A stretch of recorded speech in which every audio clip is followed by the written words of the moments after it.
हम लॉयर से कल हमने भी इत्तेज़ाज़ साहब से बात की और पाकिस्तान के साथ तमाम टेलीविज़न चैनल्स में जो है वकला हज़रात अपना ओपिनियन दे रहे हैं। हम चाह रहे थे कि एक लीगल ओपिनियन भी आप एक बार इस चीज़ को भी समझते हैं, मगर साथ में इसके सियासी और इकनॉमिक पहलू पर भी रोशनी डालें। असद पहला सवाल के जो उन्होंने सबसे ज़्यादा ज़ोर डाला है वो लॉ एंड ऑर्डर के ऊपर डाला है कि जी लॉ एंड ऑर्डर के बहुत ही मसाले, 10 लिस्ट गिना दी, 10 चीज़ों की फहरिस्त, तो इस पर ज़रा रोशनी डालें।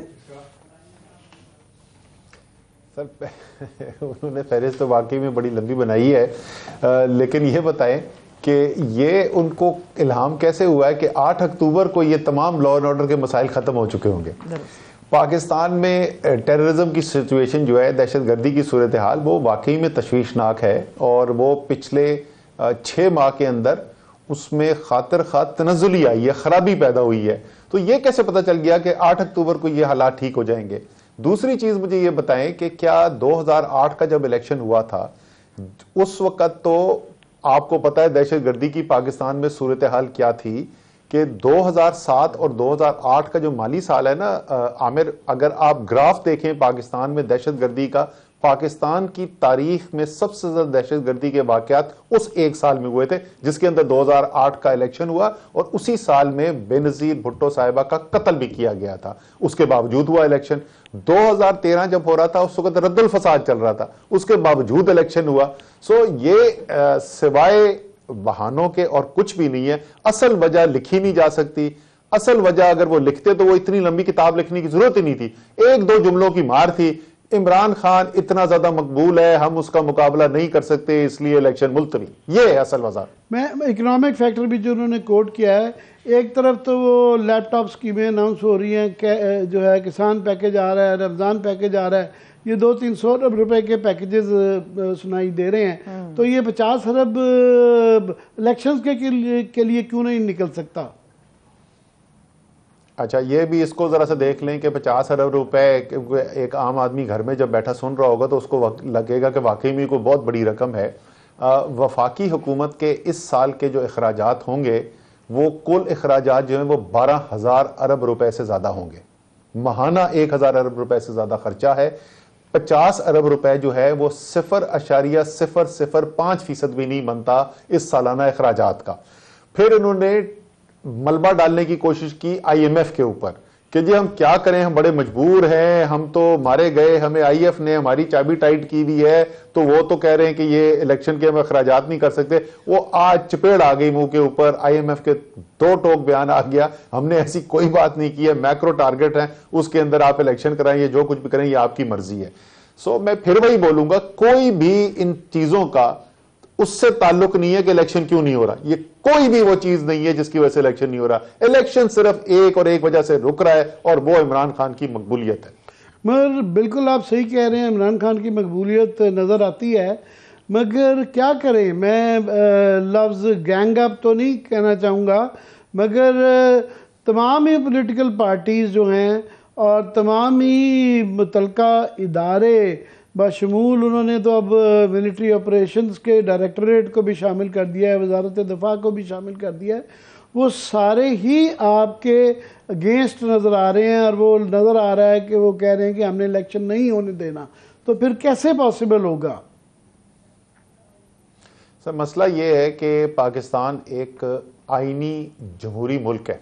पाकिस्तान जो है वो किसी की ख्वाहिशात के ऊपर चलने वाला मुल्क नहीं है। पाकिस्तान एक आइन के दस्तूर के मुताबिक चलने वाला मुल्क है और उस आइन के अंदर बड़ा वाज़ेह 2 टोक लिखा हुआ है कि इस किस्म के मामलात को किस तरीके से आपने डील करना है। ना किसी मिनिस्ट्री के पास ये इख्तियार मौजूद है, ना किसी इदारे के पास ये इख्तियार मौजूद है कि वो आइन से बालातर होकर अपनी राय जो है वो चलाए। और उसी आइन की 2 टोक जो हिदायत है उसके मुताबिक सुप्रीम कोर्ट ऑफ पाकिस्तान ने इलेक्शन दिया। अब जो फैसला होने जा रहा है ना इसके अंदर, वो फैसला ये नहीं होने जा रहा कि इलेक्शन होना या नहीं होना। अब फैसला ये होने जा रहा है कि क्या एक पाकिस्तान आईनी जमहूरिया रहेगा या पाकिस्तान अब माबराए आइन मुल्क बन गया है जहां पर ना कोई आइन है, ना जमहूरियत है, ना कानून है, ताकत वगैरह अगर आप है तो आपकी मर्जी चलेगी। यह बुनियादी तौर पर फैसला रखा जाएगा सुप्रीम कोर्ट ऑफ पाकिस्तान के सामने। और मुझे तो यकीन है कि ये 1950 की दहाई नहीं है, ये जस्टिस मुनीर का ज़माना नहीं है, ये 2023 है। और ये सुप्रीम कोर्ट जो है ये कभी भी आइन के से इनहराफ करने में, आइन को तोड़ने में मददगार और सहूलतकार नहीं बनेगा। असद, पहले भी सुप्रीम कोर्ट ने तो बहुत वाजे इस इलेक्शन के मुतालिक जो है फैसला दे दिया था, मगर उसके बावजूद ये हुक्मदुली हुई और उन्होंने 8 अक्टूबर की तारीख दे दी। अभी कल अब दोबारा सुप्रीम कोर्ट में जा रहे हैं। अगर उनके इस दफ़ा भी बहुत जिस तरह के आप उम्मीद कर रहे हैं सख्त फैसले के बाद भी फिर भी अगर अदारे सारे कहते हैं कि जनाब हुक्मदुली करते हैं और कहते हैं जी हम नहीं मानते, हम नहीं करेंगे, तो फिर क्या करेंगे, फिर क्या होगा? देखिए, उसके दो मुख्तलिफ पहलू हैं, उसके ऊपर पाकिस्तान के ऊपर क्या असरात मुरतब होंगे। एक तो जब इतना वाज़े तौर पर आप मावराए आइन चले जाएंगे ना, तो फिर आप एक आलमी बरादरी के अंदर भी रहते हैं और पाकिस्तान के लिए मेरे ख्याल में इंतहाई मुश्किलात पैदा होंगी अगर पाकिस्तान इस तरीके से दीदा दिलरी से मावराए आइन निज़ाम चलाने की कोशिश करेगा। वो कोई आसान चीज़ नहीं होगी और शायद इस वक्त इनको इदराक नहीं है इस वक्त कि क्या सूरत हाल पैदा हो रही है।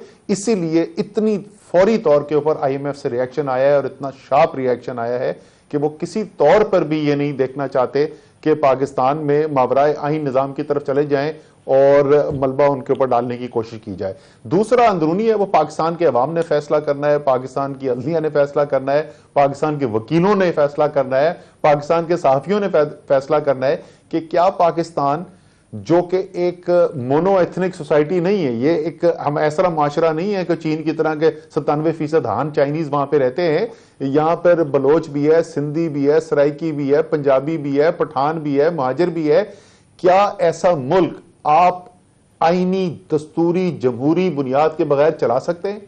क्या आप मुल्क चला सकते हैं जहां वाज़े अक्सरियत की जो राय हो वो एक तरफ खड़ी हो और दूसरी तरफ आप ताकत का इस्तेमाल करके उस राय को दबाने की कोशिश करें? क्या मुल्क आगे चल सकता है? ये तहरीक इंसाफ के लिए अब सवाल नहीं रह गए, अब ये पाकिस्तान के लिए सवाल है, अब ये पाकिस्तान के 22 करोड़ अवाम के लिए सवाल खड़े हो गए हैं। सही है, ठीक है। असद उमर साहब, जो आमिर साहब ने आपसे सवाल किया था, मैं उसी को थोड़ा और मजीद ओपन करके आपके सामने रखती हूँ। हमारे ही प्रोग्राम के अंदर हामिद मीर साहब ने ये खबर ब्रेक की थी कि ये इलेक्शन पंजाब का नहीं होगा। मोहम्मद मालिक साहब ने हमारे ही प्रोग्राम में ये बात की थी कि नून लीग के चंद अहम लोगों के साथ उनकी जब मुलाकात हुई तो उन्होंने कहा कि सुप्रीम कोर्ट के हुक्म के बावजूद हम ये इलेक्शन नहीं होने देंगे। सुप्रीम कोर्ट ऑफ पाकिस्तान, तो आप भी जानते हैं कि एक हुक्म जारी कर सकती है, इलेक्शन का काम करवाना तो इदारों की जिम्मेदारी है। वो तो अपना हुक्म, अब भी आप लोग पटिशन लेके जाएंगे, वो अपना हुक्म दोहराएंगे या उसको मजीद सख्ती से, मजबूती से अमल दरामद कराने की कोशिश करेंगे। क्या आप लोग एहतजाजी तहरीक चलाएंगे? अगर ये नहीं चलाएंगे तो हुकूमत के पास तो मजबूत ग्राउंड है कि खान साहब खुद कह रहे हैं मेरी जान को खतरा है, तो अभी फिलहाल हम इलेक्शन रोक रहे हैं। ये कैसे मजबूत ग्राउंड हो गया? खान साहब से और जब बड़े लीडर्स होते हैं उनके बारे में सिक्योरिटी असेसमेंट थ्रेट्स जो हैं वो हमेशा इशू होते रहते हैं। ये कोई पहली दफ़ा नहीं हुआ कि पाकिस्तान की तारीख में कि कोई लीडर है जिसकी जान को खतरा हो। ये आइन में कहाँ लिखा हुआ है कि किसी लीडर की जान को खतरा हो तो इलेक्शन ना कराए, और जिसकी जान को खतरा है वो कह रहे हैं इलेक्शन कराओ, आप कह रहे हैं कि नहीं मुझे इमरान खान की जान की इतनी शिद्दत से हिफाजत करनी है कि मैंने इलेक्शन नहीं कराना। देखिए, ये तो बिल्कुल आप जो सवाल मुझसे पूछ रही हैं, आप ये सादा अल्फाज में आप ये कह रही हैं कि अगर आइन को सारे मुल्क के सामने ऐसे फाड़ के रद्दी की टोकरी में फेंक दिया जाएगा, जिसकी कोशिश की गई है, इसमें कोई शक नहीं होना चाहिए हमें। और मैं कम से कम जाती तौर पे ये कह सकता हूं कि मैं 2 महीने से, मेरी ट्वीट्स उठा के देख लें, मैं टीवी प्रोग्राम्स, प्रेस कॉन्फ्रेंसेस, बार बार मैं ये कह रहा था आइन खतरे में है, आइन खतरे में। वो अब आपने देख लिया कि क्यों मैं कह रहा था। अब ये जो कोशिश की गई है, अब इस कोशिश की, जैसे मैंने कहा कि अव्वलीन जिम्मेदारी सबसे आगे तो सुप्रीम कोर्ट है। सुप्रीम कोर्ट ने फैसला करना है कि क्या वो इसकी इजाजत देंगे या नहीं देंगे। सुप्रीम कोर्ट एक कानूनी एक कम्युनिटी के अंदर काम करते हैं, वहां उसका हिस्सा है, और वकला बरादरी जो है उसका बहुत बड़ा एक जिम्मेदारी बनती है आइन के दिफा के लिए। मुझे यकीन है कि आपको नजर आएगा कि वो एक बड़े पैमाने के ऊपर अपनी आवाज उठाएंगे और सुप्रीम कोर्ट की मदद के लिए और उनको सपोर्ट करने के लिए निकलेंगे। लेकिन आखिर में तो सबसे बड़ी जिम्मेदारी 22 करोड़ अवाम की है कि क्या वो चाहते, क्या उनको ये कबूल है कि इसी तरीके से पाकिस्तान चले और लोगों की ख्वाहिशात के ऊपर चले। आप जो बिल्कुल सही कह रही है, अभी मेरे एक साथी थोड़ी देर पहले मेरे साथ बैठे थे जो सुप्रीम कोर्ट में उस दिन मौजूद थे जिस वक्त सुप्रीम कोर्ट ने फैसला किया ये इलेक्शन कराने का, और वो कहते हैं हम अपने फोन लेके बाहर से नीचे जब सीढ़ियों से उतर रहे थे तो मुस्लिम लीग नून के जो साथी थे जो उस वक्त साथ उनके थे, उन्होंने कहा ये जो मर्जी सुप्रीम कोर्ट फैसला कर ले, इलेक्शन नहीं कराना। तो वो तो बिल्कुल सारे कौम के सामने आइन को फाड़ के और रद्दी की टोकरी में फेंक रहे। असद जो आप सिनारियो पेश कर रहे हैं ये तो बिल्कुल नारकी है कि पाकिस्तान की बहरहाल पीटीआई एक सबसे बड़ी पॉलिटिकल पार्टीज है और दूसरी तरफ जो एग्जेक्टिव तमाम पॉलिटिकल पार्टीज, और यहाँ तक कि सबसे जो ख़तरनाक पहलू ये है कि सुप्रीम कोर्ट के पास अल्टीमेट जो इख्तियार है कि तमाम अदारे अगर रिफ्यूज़ करें तो वो फिर पाकिस्तान की आर्म्ड फोर्सेस को हुक्म कर सकते हैं, उनका इख्तियार है कि आप इंश्योर करें कि इम्प्लीमेंट करें।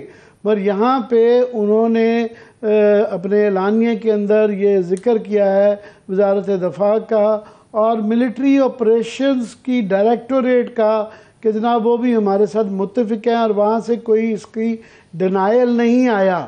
तो इस तरह कैसे फिर काम बनेगा? नहीं, देखें, पहली बात तो मैं आपको बताऊं कि इलेक्शन कमीशन ऑफ पाकिस्तान ने भी क्या किया। इलेक्शन कमीशन ऑफ पाकिस्तान ने बहुत सारे इदारों को बुलाया और उनकी राय ली कि आप अच्छा बताएं सिक्योरिटी की सूरत हाल पे क्या सूरत हाल है, क्या इतने बंदे रिलीज की जा सकते हैं या नहीं की जा सकते, अच्छा इतना पैसा मिल सकता है। सब ने अपनी अपनी आके मुश्किलात उनके सामने रख दी। लेकिन सुप्रीम कोर्ट कह रहा हूं, इलेक्शन कमीशन ऑफ पाकिस्तान के पास पाकिस्तान के आइन के तहत आर्टिकल 220 में यह इख्तियार हासिल है कि वो डायरेक्ट कर सकते हैं, अहकामात जारी कर सकते हैं किसी भी इदारे को, और उन अहकामात को जो इलेक्शन साफ शफाफ इलेक्शन कराने के लिए इलेक्शन कमीशन के ख्याल में जरूरी है, हर एक की जिम्मेदारी है कि वो अहकामात की तकमील करनी है। उन्हें तो ऑर्डर ही कभी नहीं दिया।